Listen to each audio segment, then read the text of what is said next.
Welcome to Frost & Sullivan's Growth Podcast. In each episode, we take a deeper look at transformative shifts shaping global ecosystems, from industry megatrends and technology innovation to evolving customer expectations. Today, we're exploring top strategic imperatives shaping growth in the alternative fuels industry, unpacking where the next wave of opportunity is unfolding and what it means for future-ready businesses. Alternative fuels have moved from being a niche sustainability initiative to a strategic priority for governments, industries, and investors. What's driving this shift? The industry is entering a new phase where the focus is no longer on ambition alone. Companies are now under pressure to commercialize solutions at scale and demonstrate economic viability. Alternative fuels are increasingly viewed as critical to energy security, industrial decarbonization, and economic resilience. But scaling these solutions requires more than production capacity.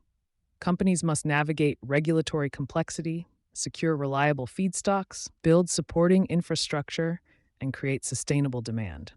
And no single organization can solve those challenges independently. Exactly. Success will depend on collaboration across producers, technology providers, investors, infrastructure developers, and end users. The organizations that build strong ecosystems will be better positioned to accelerate deployment and reduce risk. Let's start with the first strategic imperative.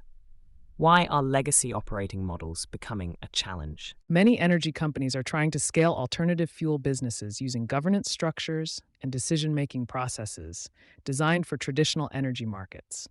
Long investment cycles, rigid capital allocation models, and siloed business units can slow execution in an industry that requires agility and partnership-driven growth. What needs to change? Companies should modernize investment frameworks to better reflect the risk profiles of emerging fuel technologies.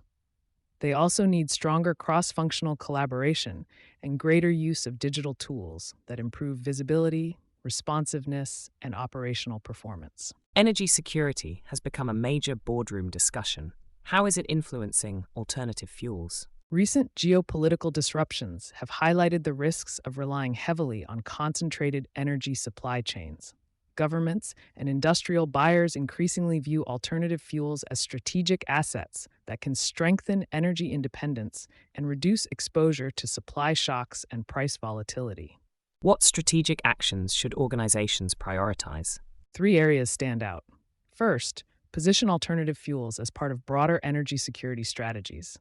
Second, diversify feedstock portfolios to reduce dependency on a single source or geography.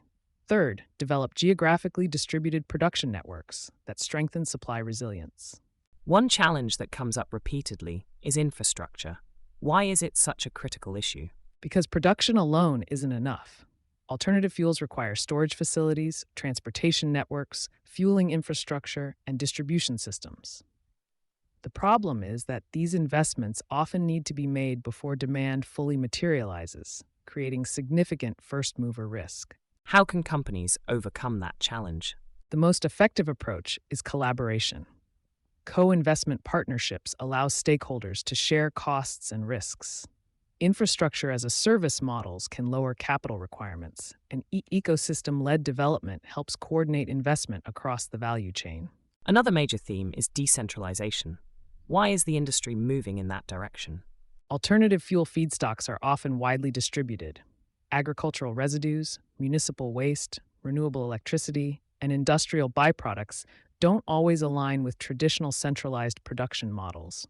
Large facilities can face feedstock constraints, logistics challenges, and longer deployment timelines. What does a decentralized approach look like? Companies are increasingly adopting modular production platforms that can be replicated across multiple locations.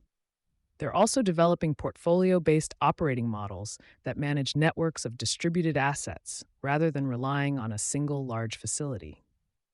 This approach often allows faster deployment and greater flexibility. The final strategic imperative focuses on green fuel corridors.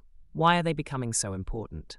One of the biggest barriers to adoption is uncertainty around fuel availability. Even when customers are interested in switching to alternative fuels, concerns about long-term supply can delay investment decisions.